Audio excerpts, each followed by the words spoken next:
Hi guys! Tara nga po at magluto tayo ng creamy spaghetti. Magigisa nga lang po muna tayo ng bawang at sibuyas. Pagkatapos nga nyan guys ay pwede nang isunod yung ating carrots. Nahalo na nga rin pala kanina yung giniling kaya ihahalo na lang siya dito sa ating ginisa.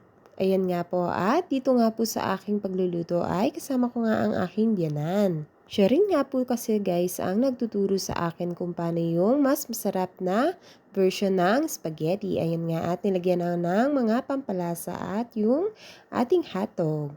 Nilalagyan nga rin siya ng ginadgad na keso para mas masarap. Ayan nga po at imekos-mekos lang natin at antayin nating maluto yung ating ground beef. Pag okay na nga guys ay pwede nang ilagay yung ating spaghetti sauce. 3 sauce nga yung aking lulutuin dyan at isa-isa ko nang inilagay. Habang hinahalo nga ng aking biyanan at ako naman ay naglalagay ng sauce ay pinahawak ko na nga muna sa aking asawa dahil mahirap talaga pag walang holder sa ating cellphone at tayo'y nagbablog. The struggle is real talaga.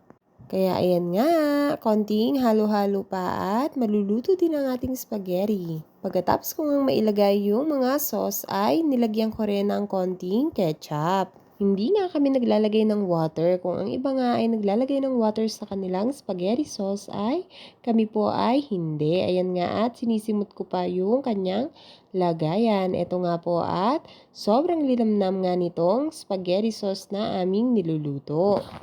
Gagamit nga rin tayo dito guys ng gatas para pampatamis at pampa-creamy sa kanyang sauce.